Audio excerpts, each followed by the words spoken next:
예, 탄핵 심판 진행 중에 나온 박근혜 대통령의 이러한 일방적인 주장은 이처럼 진위의 문제까지 더해지면서 논란이 커지고 있습니다. 지난해에 나온 1, 2, 3차 대국민 담화와 비교하면 이번 간담회 발언은 또 내용과 입장이 크게 달라져 있기도 합니다. 이 때문에 이번 간담회 자체가 다분히 탄핵 심판을 의식한 것이 아니냐 하는 의혹이 제기되는 것이고요. 저희들이 이 문제를 지속적으로 다루고 있는 이유는 역시 자칫 탄핵 심판에 잘못된 영향을 끼칠 수 있는 가능성, 그리고 청와대가 만들어 놓은 프레임에 모든 언론이 들어가서는 안 된다라는 문제의식 때문이기도 합니다. 청와대 출입하고 있는 윤서령 기자가 오늘도 나와 있습니다. 자, 엊그제 사실상 모든 의혹과 혐의를 부인한 겁니다. 그러니까. 네, 그렇습니다. 특히 뇌물 혐의와 세월호 7시간에 대한 의혹에 집중을 했는데요. 예. 직접 발언을 들어보겠습니다. 예. 또 한 사람도 빠짐없이 구해달라 뭐 이런 식으로 제 할 거는 다 했다고 생각을 하는데 이 회사를 도와줘라 그렇게 지시한 적은 없어요. 예. 예, 그런데 작년에 대국민 담화 때 뭐 많은 분들이 기억하시겠습니다만 여러 차례 사과를 하지 않았습니까? 대통령은? 네, 모든 책임은 저에게 있다 이렇게 말을 했습니다. 2차 대국민 담화와 비교를 해보면 그저께 발언은 입장이 180도 달라진 것을 알 수 있습니다. 예. 당시 발언도 다시 보겠습니다. 예. 이 모든 사태는 모두 저의 잘못이고 저의 불찰로 일어난 일입니다.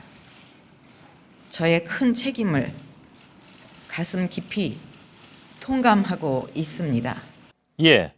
자, 지금 보면 이제 표정이나 말하는 분위기도 상당히 좀 달라져 있습니다. 그때하고는. 당시에는 연설문 유출하고 최순실 씨에게 도움을 받은 데 대해서도 역시 인정을 한 바가 있습니다.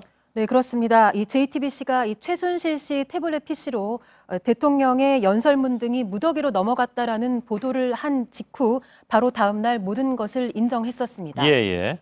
들어볼까요? 최순실 씨는 과거 제가 어려움을 겪을 때 도와준 인연으로 일부 연설물이나 홍보물도 같은 맥락에서 표현 등에서 도움을 받은 적이 있습니다. 예. 네, 하지만 그제 간담회에서는 이 언론 보도를 다 싸잡아서 오보이고 왜곡이라고 말하면서 일체 부인했습니다. 예. 역시 들어보겠습니다. 이제 이렇게 다른 이렇게 뭐랄까 보도라든가 또 소문 뭐 얘기 어디 또 이렇게 방송 나오는 거 이런 거를 보면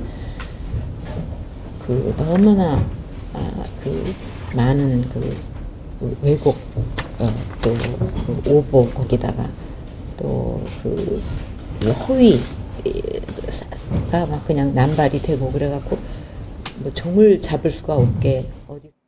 예. 그러니까 이 얘기가 대통령 자신이 해명했던 그러니까 사과했던 부분에 대한 전면 부정이라는 얘기도 될 수 있고 그걸 빼놓고 자신이 사과한 건 빼놓고 그 이후에 벌어진 굉장히 많은 보도들에 대한 부정일 수도 물론 있습니다. 그런데 그 이후에 나온 것도 물론 언론이 각자 취재에 의해서 내놓은 의혹. 근데 그 대부분 언론들은 뭐 큰 문제가 없는 한 합리적 근거에 의해서 의혹을 제기하기 마련이긴 한데 또 검찰이 수사한 것, 특검이 내놓고 있는 것들에 대한 부정까지도 포함하는 그런 얘기가 돼버리기 때문에 그래서 간담회에서의 발언이 좀 문제가 있는 것이 아니냐라는 문제 제기를 하고 있는 것이죠. 검찰 수사에 대해서 그러면 언급이 있었습니까? 네, 검찰 수사에 대해서는 박 대통령이 지난 2차 대국민 담화에서 말을 했습니다. 예. 적극적으로 검찰 수사에 협조하겠다 이런 의사를 밝혔었는데요. 들어보겠습니다. 예. 이미 청와대 비서실과 경호실에도 검찰의 수사에 적극 협조하도록 지시하였습니다. 네, 하지만 이후 검찰 수사 내용을 이 사상 누각이라고 비판하면서 검찰 조사를 거부했습니다. 예. 자, 검찰에 출석하겠다는 얘기도 했다가 안 한 것은 뭐 이미 다 유명한 얘기가 돼버리고 말았습니다. 그런데 꼭 짚어봐야 될 부분은 대통령이 국회가 절차를 정해주면 그 절차에 따라서 물러나겠다. 그것까지 했었지 않습니까? 네, 그 발언이 나왔던 것은 11월 29일 이 3차 대국민 담화에서였습니다. 예. 당시 상황을 되짚어보면 이 국회에서 탄핵 소추안 발의가 될지 또 발의가 된다면 통과가 될 수 있을지 기로에 놓였던 상황이었습니다. 예. 발언을 직접 들어보겠습니다. 저는 제 대통령직 임기 단축을 포함한 진퇴 문제를 국회의 결정에 맡기겠습니다. 예. 그래서 이제 친박계가 정한 이른바 4월 퇴진안도 받아들이겠다 이렇게 했었습니다. 그렇다면 모든 의혹과 혐의를 부인하면서 당신은 왜 물러나겠다고 하는 것인가? 모순이 생기잖아요.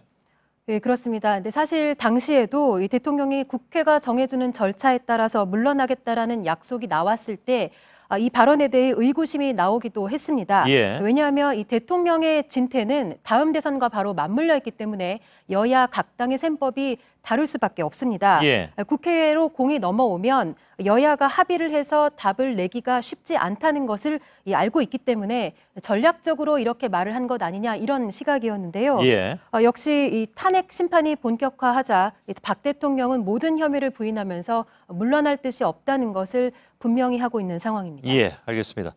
청와대 출입하고 있는 윤서령 기자였습니다.